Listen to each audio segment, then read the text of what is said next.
shuttle smoothed, and the remaining clouds parted over the landing zone on the perimeter of the complex. Still wearing garments from Caladan, Jessica felt out of place, but soon they would make her change into the school's traditional dark garb to remind her that she was still one of them. Always one of them.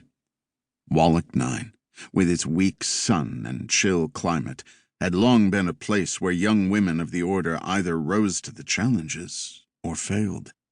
Jessica felt an odd nostalgia for the ancient training center, torn by her loyalties to the Sisterhood and her family. She had spent so many years here, soft clay for them to shape as they chose, finally assigning her as the bound concubine of a young duke with great potential. And now she was back. She felt a deep sense of foreboding. Mother Superior Herishka greeted her in person on the tarmac. The Mother Superior had piercing eyes and a severe, uncompromising demeanor.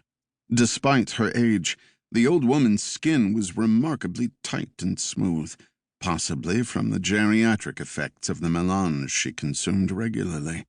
She had filled the same role for decades after a lifetime of service to the Order. "Come with me. You are needed immediately." She didn't explain about the urgent matter that had turned Jessica's life upside down.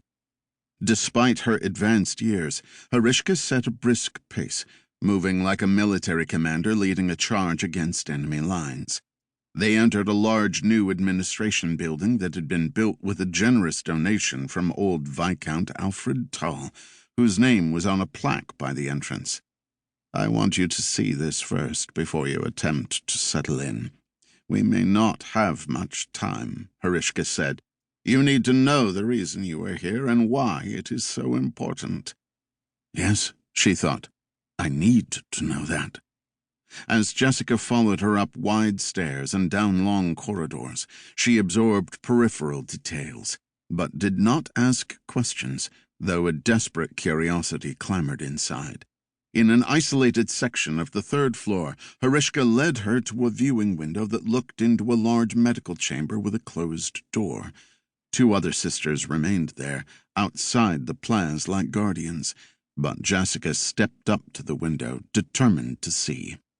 Herishka explained, "The room is sealed and barricaded, but do not underestimate the danger. This is clear armored plaza, and she can see us now if she is alert enough. But for our protection, we can always set it to one-way plaza, if necessary." With all the precautions taken, Jessica expected to see some kind of caged monster inside. Instead, she saw an ancient woman stretched on a bed, tossing restlessly in her sleep. She wore only a medical gown, with tubes and monitors connected to her. Her face was drawn back in a grimace, and she cried out, but the thick plaza blocked all sound. Despite the wrinkles on her age-spotted neck, arms, and hands, her face was not nearly as shriveled as her body. Jessica didn't understand. She is the danger? What does this have to do with me? The Mother Superior gave an oblique answer. "This is Lethea, a former Kwisatz Mother. Now she serves in a different capacity for as long as she remains alive, and for as long as she withholds what we need." Kwisatz Mother. Jessica remembered Shaddam Carino's first wife, Anarul, who had been present during Paul's birth, who had been greatly interested in the boy-child. Anarul had been a Bene Gesserit of hidden rank, while quietly holding an important, secret title. She had died very shortly after Paul was born. "And what does a Kwisatz Mother do?" Jessica asked. "And why did she have the power to summon me?"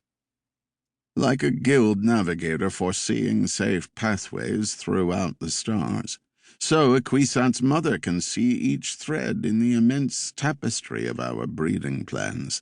Lethea was relieved of duty due to mental instability. She is still useful, even if she is dangerous." Jessica couldn't tear her gaze from the crone writhing on the metal.